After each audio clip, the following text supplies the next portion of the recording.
great district attorney in San Francisco whose name is Kamala Harris. She's brilliant, she's smart, she doesn't look anything like anybody you ever see on Law and Order, yet she's tough and she's got a big future. And they call her the female Barack Obama. The female Barack Obama. But if you don't have to dig very deep to find out, there are a whole lot of people just like him. I grew up as a child of two parents who met when they were graduate students at Berkeley and were actively involved in the civil rights movement. They were marching all the time, and I was marching too. Harris was a California co-chair for Senator Barack Obama's 2008 presidential bid. She campaigned for him in several states. One of the issues that I believe will be addressed by Barack Obama is reviving the Civil Rights Division of the Justice Department. When we look at the situation that we are facing in our country, there are a lot of folks that need our help. And they need our help because we know that the only way true change occurs is when we mobilize from the ground up. But it is going to require us as soldiers in the field to help the president push this reform forward, because that change will happen not just in changing the face of the White House, but changing the face of our country when it comes to our poor, when it comes to those who need access to education, when it comes to those who need to have a country who sees the most vulnerable among us. There is a lot of good work in the history of this country that has happened through the Civil Rights Division of the Department of Justice and needs to continue to happen. There are still challenges on every level around issues such as hate crime, environmental justice, and other crimes that frankly need a priority from the Department of Justice to be addressed. Heroes for me growing up were the architects of the Civil Rights Movement. They were the lawyers, and they used the tool of the law to remind the world through the United States Supreme Court of what justice really looks like. So I decided I wanted to be a lawyer. I wanted to be a prosecutor. You can imagine going to my family and extended family and having that discussion was quite an experience. Harris, the daughter of civil rights activists, credits her parents with teaching by example. They were marching and shouting about this thing we call justice. I wanted to be able to have the power of the prosecutor, to be the voice about what justice should look like and what justice would look like if it were to be relevant to certain communities. Missing school may not only affect your child's education, it can also be a crime in the city of San Francisco. Public education is the difference between having a life that is successful or a life behind bars. There's a direct connection between education and crime. So then obviously chronic truancy. The most that we want is that this child just goes to school. So what are you doing? So we started a mediation process, and it's been fantastic, because when the principal would otherwise call the parent and say, you know, Miss Smith, Johnny's not in class, would you return my call? Call went unanswered. Now, principal calls and says, Miss Smith, you know, Johnny's not in class, and by the way, that DA Kamala Harris said she might prosecute you and send you to jail, and the call gets returned. Yeah. Well, so literally prosecution means like what? It's a felony misdemeanor, you could go to jail, fines? Would likely result in that parent being sent to jail. Wow. I've watched people get taken off the job sites and replaced by people from Guatemala. I mean, it's outrageous. It's just irritating, and we need to do something about it. These are people who've broken our laws to come here. According to the Constitution, they would be considered enemy invaders. Immigrant rights advocates say the Minutemen are breeding intolerance and hate. Claudia Rivera spent her Saturday at this immigrant resource fair in San Francisco, sponsored by District Attorney Kamala Harris. Your immigrant status, whatever it is, does not, in our mind's eye, designate you as a criminal. Harris wants immigrants to know that San Francisco police and prosecutors will protect illegal immigrants. Claudia Rivera says she came here illegally 3 years ago and needs a good job, medical services, and yes, citizenship. Patriotism. It's a word that gets thrown around. And in my opinion, there are two definitions of patriotism. And what is a patriot? The first is that person who defends their country whatever it does.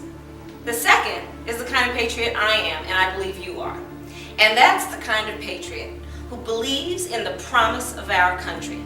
It is the person who believes that we are and can be a real democracy in a place that is all about equality and treating all men and women equal, regardless of their race, gender, sexual orientation, or ethnic background. And at the end of my 8 years, I promise you, everyone will be wearing an American flag on their lapel. When people question your blackness, you were on that bus, you were part of the civil rights movement, but the struggle is convincing people that this is a strong black woman who lived a strong black life, and why is there any question? You're right, it's frustrating. Have you ever smoked? I have. Okay. Like in And college, I inhale. I did inhale. It was a long time ago. Listen, I think that it gives a lot of people joy, and we need more joy. What do you see as the biggest national security challenge confronting the U.S.? What is the thing that worries you and keeps you up at night? Frankly, one of them is our democracy.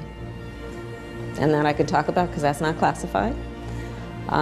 It really does. The threats to our nation take many forms, including the threat of autocracies taking over and having outsized influence around the world. I think it's very important, as you have heard from so many incredible leaders, for us at every moment in time, and certainly this one, to see the moment in time in which we exist and are present, and to be able to contextualize it, to understand where we exist in the history and in the moment as it relates not only to the past but the future. Dr. King, when he was assassinated, was on the verge of the next phase in civil rights. He was combining that fight for civil rights and justice with the fight for economic justice. We must continue the fight for economic justice as part of our fight